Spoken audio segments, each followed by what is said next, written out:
How to fix can't take screenshot due to security policy on WhatsApp. Hello everybody, welcome back to our channel.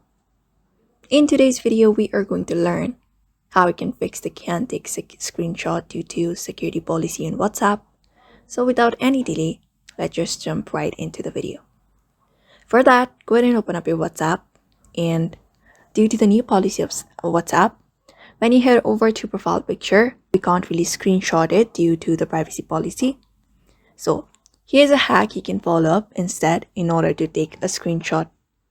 So for that, instead of enlarging the profile picture on WhatsApp, what you can do is head over to the chat in your home page with the list of chats available and tap on the profile.